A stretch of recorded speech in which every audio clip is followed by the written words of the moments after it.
दोस्तों नमस्कार, मैं हूं आपका दोस्त सकमित जुगानी और आज बात कर लेते हैं। बहुत सारे बुद्धिजीवियों का ये कहना है, जो मार्केट के जानकार हैं उनका ये कहना है कि मिड कैप और स्मॉल कैप अभी बहुत सारी कंपनियां ऐसी हैं जो कि अपने ऑल टाइम हाई को भी टच नहीं कर पाएंगी और हो सकता है कुछ तो सरवाइव ही ना कर पाए। तो फिर हमने बोला कि क्यों ना आज इस मामले पर डिस्कस कर लिया जाए। वैसे मैं एक बात आपको बता दूं कि इससे पहले मेरे जितने भी वीडियोज हैं आप तकरीबन देखिएगा, मैं जो उसका थंब रूल है 100 माइनस एज के क्राइटेरिया पर ही हमेशा मैं फोकस करता रहा हूं कि इसके मुताबिक पोर्टफोलियो बनाना है। उसके बाद में बहुत सारे हमारे युवा इन्वेस्टर जो हैं उन्होंने मिड कैप और स्मॉल कैप पर फोकस करा हुआ है। तो आज डिस्कस कर लेते हैं कहीं ये लोग जो इस प्रकार की बातें कर रहे हैं उसका उनके ऊपर असर क्या पड़ेगा। क्योंकि देखो भाई, सीधी सी बात है, जो बंदा जिस बंदे के पास एज है, तो अब मैं इसके कुछ सिनेरियोज भी रखूंगा। तो सबसे पहले मैं समय ना व्यर्थ करते हुए दो कैटेगरी में इसको डिवाइड करता हूं। सबसे पहले देखता हूं इन्वेस्टर्स कितने प्रकार के होते हैं, उसके बाद में देखता हूं कि आखिर में इनमें तीनों में अंतर क्या है, उसके बाद में देखता हूं कि आखिर में रिस्क की बात किसके लिए है और जो बात करी जा रही है। चौथे नंबर पर हम ये देखेंगे कि पिछली दफा जब 2008 का जो सबसे बड़ा क्रैश आया था उसके बाद में इसका भी उल्लेख मैंने करा हुआ था, लेकिन आज की डेट में यह करना बहुत जरूरी है आप लोगों के सामने। अगर इस बात को ना करी जाएगी तो मेरे ख्याल से ये बेईमानी होगा चैनल का मकसद। तो सबसे पहले देखते हैं तीन टाइप के इन्वेस्टर्स होते हैं। पहले वो इन्वेस्टर जो कि हाई रिस्क लेने वाले होते हैं, दूसरे वो इन्वेस्टर जो कि मॉडरेट रिस्क लेने वाले होते हैं, मतलब मीडियम टर्म के होते हैं, वहीं पर ही तीसरे वो इन्वेस्टर जो कि कंजर्वेटिव इन्वेस्टर होते हैं। अब जो पहला नंबर है जो कि हाई रिस्क लेना चाहते हैं, उनका तो ये कहना है कि भाई मेरा रिस्क कितना भी हो जाए, लेकिन मेरे प्रॉफिट पे, मेरे गेन पे असर नहीं होना चाहिए, क्योंकि मैं फास्ट ग्रो करना चाहता हूं। लेकिन उसमें भाई देखो फिर एज का क्राइटेरिया वहां पर आ जाता है। तो तीन टाइप के इन्वेस्टर हो गए। अब उसके बाद में देख लेता हूं ये तीन टाइप के, लार्ज कैप, मिड कैप और स्मॉल कैप, क्या बला होती है। तो सबसे पहले लार्ज कैप वो कंपनियां होती हैं, भारत की टॉप की कंपनियां, जो कि 1 से लेकर के 100 कंपनी तक डिनोट करती हैं। इनमें काफी कंपटीशन चलता है और मैंने कल आपको इन चीजों को बताया था कि ये 3-4 चीजों पर कंपनियों का जो कैटेगराइजेशन होता है वो डिपेंड करता है। पहला है लिक्विडिटी ऑफ स्टॉक्स, स्टॉक के अंदर लिक्विडिटी कितनी अवेलेबल है, कि अगर उसका इन्वेस्टर बोलता भैया मेरे को पैसा चाहिए तो आप कब दे दोगे। दूसरा क्या होता है, मार्केट का कैपिटलाइजेशन, आपका मार्केट का कैपिटलाइजेशन कितना है, आपका डेप्ट कितना है, आपका ये कितना है, आपका वो कितना है। हाँ, एक बात और आपको ऐड कर दूं, अंतिम में ये जरूर बताऊंगा कि म्यूचुअल फंड के इन्वेस्टर्स किस प्रकार से सेफ हैं, वो भी मैं आपको अंत में जरूर चर्चा करूंगा। उसके बाद में सेक्टर रिप्रेजेंटेटिव, आपका वो कौन सा सेक्टर रिप्रेजेंट कर रहा है, जो भी कंपनी है वो कौन से सेक्टर को रिप्रेजेंट कर रही है। अब उसमें कई सारे हो जाते हैं, जैसा कि हमने कल किया था कि सेक्टर्स में आईटी हो गया, फाइनेंस हो गया, आपका क्या नाम है, इंटरटेनमेंट हो गया, मेटल्स हो गया, फार्मा हो गया, टेलीकॉम हो गया, एक्सेट्रा, मतलब ऑटोमोबाइल हो गया। उसके बाद में आपका एनर्जी एंड अदर सेक्टर हो गया, सीमेंट एंड उसकी एसेसरीज हो गई। अब सीमेंट को आप आसान मत समझिए, जितना भी इंफ्रास्ट्रक्चर देख रहे हैं वहां पर मेटल, अगर लोहा लग रहा है तो वहां पर सीमेंट जरूर लग रहा है। तो इसको थोड़ा सा आसानी से इसको आप समझिएगा, लेकिन इसका मतलब ये नहीं कि आप पर्टिकुलर सेक्टर में चले जाए, आप इसमें चले जाए। उसके बाद में आपका कारपोरेट का गवर्नेंस कितना हो रहा है, ये भी आपकी कंपनियां रिप्रेजेंट करती है। टॉप की जो 100 कंपनियां होती है, इसमें कोई भी संदेह नहीं होता है, इनका ग्रोथ भले स्लो, इसलिए स्लो होगा क्योंकि भाई ये इंफ्रास्ट्रक्चर डेवलप हो चुका है, इनके अपने ही खर्चे इतने हैं कि जिसका कोई हिसाब किताब नहीं है। तो अगर इनके इतने खर्चे हैं तो वहां पर तो एक मिनट, हाँ, तो वहां पर तो ये बातें तो जरूर उठ करके आएंगी कि भैया इनका ग्रोथ थोड़ा सा स्लो होगा। लेकिन वहीं पर मिड कैप जो कंपनियां होती है, 101वीं से लेकर के 150वीं कंपनी तक आपकी मिड कैप मानी जाती है। इसमें भी सेम पैरामीटर्स होते हैं, तब जाकर के इनकी रैंकिंग होती है। उसके बाद में 191वीं से लेकर के अगली जितनी 291वीं से लेकर के, 191वीं नहीं भाई, तो ठीक है ना, तो 291वीं से लेकर के और आगे जितनी कंपनियां होती हैं वो आपकी मानी जाती हैं स्मॉल कैप। 1 to 100 आपकी हो गई टॉप की। उसके बाद में 100 टू आपका 250 कंपनीज तक जितनी होती हैं वो आपकी मानी जाती हैं क्या, मिड कैप की कंपनियां। और उसके बाद में 251वें से आरवर्ड आपकी मानी जाती हैं स्मॉल कैप कंपनियां या माइक्रो कैप कंपनियां, जो जैसे जैसे जिसका एलोकेशन होता है उसी प्रकार से उसको, ये सारे पैरामीटर्स हमने आपको बता दिए हैं। ठीक है, अब ये हो गया। अब उसके बाद में दिक्कत कहां पे आ रही है उस चीज को हम आप भी देख लेते हैं। अभी देखिए लेते हैं कि सबसे पहला मैं एक बात बताऊं आपको कि देखो, एक इन्वेस्टर जब इन्वेस्ट करता है तो वो ये सोच करके करता है कि यार देखो मेरे को इन्फ्लेशन से ज्यादा मिले। अब आज के समय पर बहुत लोगों को इस बात की चिढ़ आएगी कि भाई अभी हमारा जो है कहां से इन्फ्लेशन आएगा जब हम माइनस के ग्रोथ में जा रहे हैं, माइनस इतना परसेंट हो रहा है। तो ये केवल एक कहने वाली बात है, सीधी सी बात है कि मार्केट में इस टाइप के करेक्शन हमेशा आए हैं और आते रहेंगे। पहली बात तो मैं आपके दिमाग से इस भ्रम को दूर कर देना चाहता हूं। इस टाइप के करेक्शन के लिए हमने तैयार रहना है। इक्विटी हमेशा वोलेटाइल होती है, इसमें कोई भी संदेह, शक या गुंजाइश नहीं है। अब इक्विटी में आए हो तो थोड़ा बहुत वोलेटिलिटी आपको फेस करने के लिए आपके अंदर मादा होनी चाहिए, पहला। दूसरी चीज, आपने अगर मान लिया वहां पर 100 माइनस एज का क्राइटेरिया फॉलो किया हुआ है तो, जो कि मैं बार बार एम्फेसाइज करके कहा हूं, तो ये सिनेरियो जो मैंने बोला था अंतिम में मैं जाकर के कवर करूंगा, वो ये सिनेरियो ये है कि भाई जब 2008 का लेमन ब्रदर का कोलैप्स आया था, वहां से लेकर के 2018 तक बिल्कुल एवरेज रिटर्न दिया है आपके मिड कैप ने और स्मॉल कैप ने, आप लोग उसको चेक कर सकते हो। तो वहां पर क्या हुआ, 18 के बाद में जो वहां पर डटे रहे हैं, खास करके 23 तक जो डटे रहे हैं, मींस क्या हो गया, तकरीबन 15 साल का जिन्होंने टाइम दिया है उनके प्रॉफिट का कोई भी सानी नहीं है।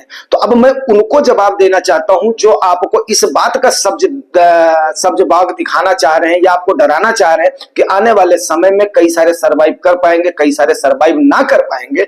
तो वहां पर मैं बोलना चाहता हूं कि आप लोगों ने, मेरे ख्याल से मैक्सिमम हमारे ईवा हमारे जो इन्वेस्टर्स हैं, जो हमारे नए इसके म्यूचुअल फंड में आए हैं, उन्होंने पक्का बोला था कि मैं इतना टाइम दूंगा। मैंने बार बार बोला था बेशक पैसा कम लगाओ लेकिन आपको टाइम देना पड़ेगा।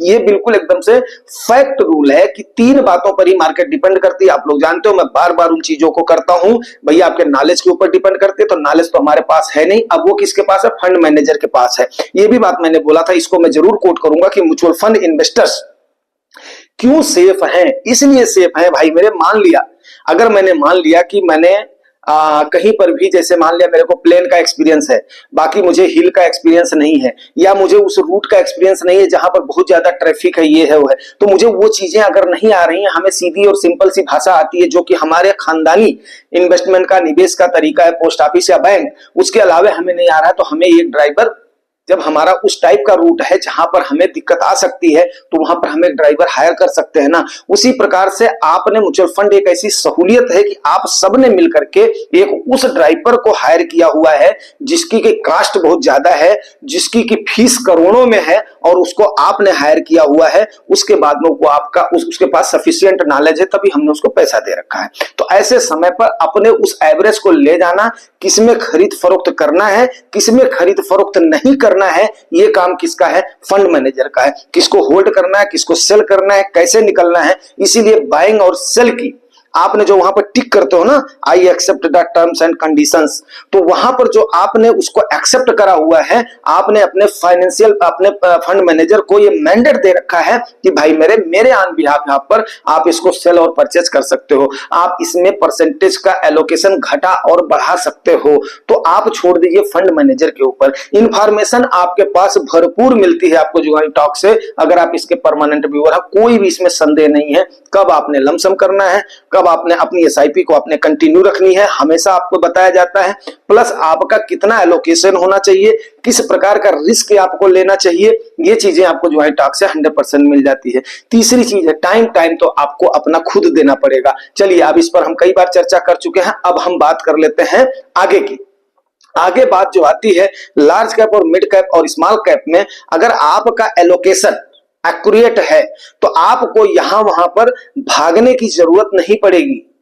आपको यहां वहां पर भागने की जरूरत नहीं पड़ेगी कि कभी आप यहां भाग लिए, कभी आप वहां भाग लिए। अगर आप ध्यान से इन बातों को सुन रहे हो तो आप खुद मानसिक रूप से इतने मजबूत हो जाओगे इस इक्विटी को फेस करने के लिए, इस मार्केट को फेस करने के लिए।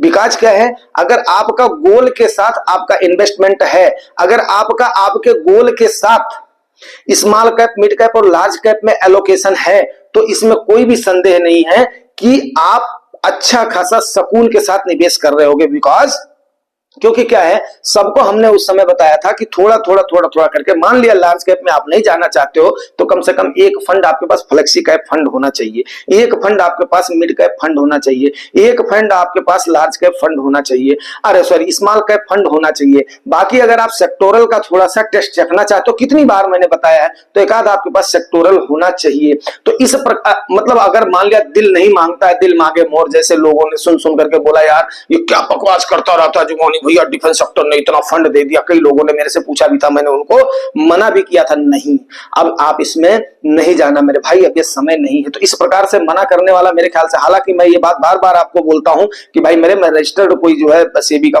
फाइनेंशियल एडवाइजर नहीं हूं, कोई भी निवेश करने से पहले आप अपने नजदीकी फाइनेंशियल एडवाइजर की सलाह जरूर लें, ये मैं आपको बार बार बोलता हूं। लेकिन ये बात सत्य है कि हमने आप लोगों को कई बार एडवाइस किया है, अगर किसी ने उस सेक्टरों में जाने की कोशिश किया है और मुझसे पूछा है तो यस, अगर किसी ने मुझसे पूछा है कि मैं पूरे एएलएसएस में चला जाऊं, मैंने उनको भी मना किया है। अगर किसी ने पूछा है मेरे पूरे फंड एक ही एएमसी में, मैंने उनको भी मना किया है कि भाई मेरे कल को कोई भी दिक्कत होगी। तो ये चीजें क्या होती हैं जुगानी टॉक्स में आपको हमेशा समझाई जाती हैं मेरे भाई।